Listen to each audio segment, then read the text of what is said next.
نہیں جاتا ہے۔ لیکن ہاں یہ ہو سکتا ہے کہ کچھ لوگوں کے پاس دنیاوی دولت موجود ہو، اور جب وہ دنیاوی دولت ان سے چلی جائے تو کیا ہوتا ہے کہ وہ غمگین ہو جاتے ہیں، وہ مال کے غم کو اپنے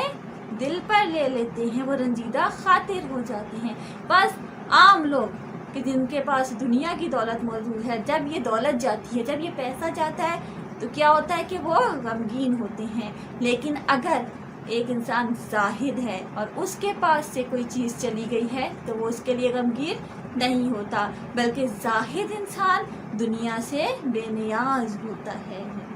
وہ دنیا کے مال و دولت کے آنے جانے سے غمگین نہیں ہوتا، اسے کوئی فرق نہیں پڑتا کہ اس کے پاس اگر ایک وقت میں کوئی چیز موجود ہے تو تب بھی شکر کرتا ہے، جب اس کے پاس وہ چیز موجود نہیں ہے تو پھر بھی وہ شکر کرتا ہے، کیونکہ وہ دنیا سے بے نیاز ہوتا ہے، اور یہ دنیا سے بے نیازی خود ایک دولت ہے۔ رسول اکرم صلی اللہ علیہ وآلہ وسلم مولا کائنات علی ابن ابی طالب سے فرماتے ہیں کہ اے علی، یا علی، خدا نے تمہیں ایسی صفت سے مزین کیا ہے کہ وہ صفت پروردگار عالمین نے اور کسی کو نہیں دی، اور وہ ایسی صفت ہے کہ جو رب کائنات کو بہت پسند ہے، جو خدا کو بہت پسند ہے۔ اے علی، اللہ نے تمہیں زہد عطا کیا ہے، اور جیسے کہ ہم سب جانتے ہیں کہ سب سے بڑے زاہد مولا کائنات تھے، ایسے زاہد تھے کہ دنیا کو 3 بار طلاق دی اور کہا کہ دنیا میں تجھے طلاق دیتا ہوں۔ علی کا اور دنیا کا کوئی رابطہ نہیں ہے، علی دنیا سے وابستہ نہیں ہو سکتا۔ اور جب مولا ظاہری حکومت پر آئے اور جب مسلمانوں کے خلیفہ بنے تو کیا فرماتے تھے کہ میری یہ ٹوٹی ہوئی چپل اس حکومت سے زیادہ قیمتی ہے۔ بس وہ علی کہ جو خود جانتا ہے کہ زہد سب سے بڑی دولت ہے، وہ ہمیں یہ بتا رہے ہیں کہ زہد ایسی دولت ہے کہ جو تمہیں دنیا سے بے نیاز کر دے گی، تمہیں دنیا کے ہر غم سے، دنیا کی ہر مشکل سے بے نیاز کر دے گی، اور تمہارا دل صرف رب کائنات کی طرف کھینچے گا۔ عزیزان من، چوتھی چیز اور چوتھی بات جو مولا کائنات اس کلمے میں ارشاد فرما رہے ہیں، مولا فرما رہے ہیں کہ الورع جنہ، پرہیزگاری ڈھال ہے۔ ورع عربی زبان میں تقوی سے ایک درجہ بلند کیفیت کا نام ہے، ایک درجہ بلند صفت کا نام ہے۔ سب سے پہلے ہم دیکھتے ہیں کہ تقوی ہے کیا۔ تقوی کے معنی ہے انسان خود کو حرام سے بچائے اور واجبات کو ادا کرے۔ لیکن ورع کا مطلب کیا ہے؟ ورع کے معنی یہ ہے کہ انسان خود کو حرام سے بچائے اور واجبات کو تو ادا کرے، لیکن اس کے ساتھ ساتھ یعنی حرام سے بچنے اور واجبات کو ادا کرنے کے ساتھ ساتھ خود کو مشکوک چیزوں سے بھی بچائے، یعنی احتیاط سے زندگی گزارے، زندگی کا ہر قدم احتیاط سے اٹھائے، اپنے آپ کو مشکوک اور حتیٰ کہ بعض اوقات حلال کاموں سے بھی بچائے، پرہیز کرے، دوری اختیار کرے ایسے کام کی جو ممکن ہے کہ گناہ کے لیے زمین فراہم کریں، گناہ کے لیے زمین آمادہ کرنے میں مدد کر رہے ہوں۔ جب انسان میں ورع اور پرہیزگاری آ جاتی ہے تو یہ اس کے دین کی حفاظت کرتی ہے۔ بس یہ ورع جو ہے انسان کے دین کی حفاظت کرتا ہے، اس کا سپر بن جاتا ہے، اس کی ڈھال بن جاتا ہے۔ اور عزیزان من، ڈھال کا کام کیا ہوتا ہے؟ ڈھال انسان کو دشمن سے بچاتی ہے، میدان جنگ میں ڈھال انسان کی حفاظت کرتی ہے۔ بس شیطان اور نفس امارہ جیسے دشمنوں سے بچنے کے لیے بھی ہمیں ایک ڈھال کی ضرورت ہے، ایک سپر کی ضرورت ہے کہ جو ہماری حفاظت کرے شیطان کے حملوں سے، ہمارے نفس امارہ کے حملوں سے۔ اور مولا کہہ رہے ہیں کہ وہ ڈھال، وہ سپر، وہ مومن کا اسلحہ کیا ہے؟ وہ اسلحہ ہے ورع، جو اسے ان تمام چیزوں سے بچا کے رکھتا ہے، اس کی حفاظت کرتا ہے۔